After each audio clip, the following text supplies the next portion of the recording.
इतलात खाते जे सूबाई वज़ीर नासिर हुसैन शाह चयो त वफ़ाक पाणी जीअं सिंध जा पैसा रोके छॾिया आहिनि। पीपल्स पार्टी सिंध कार्ड न पर पाकिस्तान कार्ड जी ॻाल्हि कंदी आहे।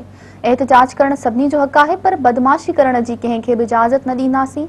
सिंध जे इतलात वारे वज़ीर नासिर शाह जी इस्लामाबाद में पीपी अॻवाननि सां गॾु प्रेस कॉन्फ्रेंस दौरान ॻाल्हाईंदे चयो त सिंध में पाणी जी सख़्त खोट आहे।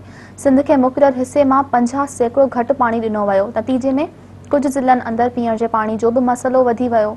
सूबाई वज़ीर चयो त वफ़ाक़ सिंध सां मुसलसल नाइंसाफ़ी करे रहियो आहे। सिंध खे पंहिंजो हक़ न पियो ॾिनो वञे। सूबनि में पाणी जी विर्छ मुनिसिफ़ाणी नाहे। नासिर शाह चयो त सिंध सां वास्तो रखंदड़ वफ़ाक़ी वज़ीरनि वज़ारतूं बचाइण लाइ 18 तरमीम खे बि रियासत अंदरि रियासत करार ॾिनो आहे। पाणी खां पोइ पीएसटीपी में बि सिंध खे हिसो न मिलण ते एतिराज़ वारियो। हुन चयो त पॉइंट स्कोरिंग लाइ हक़ीक़त बदिरां चयो पियो वञे त पाणी जी खोट किथे आहे।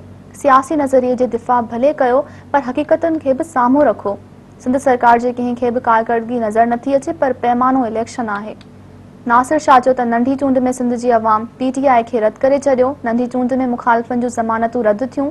बदीन जी नंढी चूंड में पीटीआई को उम्मीदवार न मिलियो। फैसल वावडा जी सीट छॾण बाद पीटीआई वाइखी थी। सूबाई वज़ीर चयो त पीटीआई जी नाक़स पॉलिसियुनि जे करे सिंध जो अवाम लोड शेडिंग जे ज़ाब खे बि मुंहुं ॾेई रहियो आहे।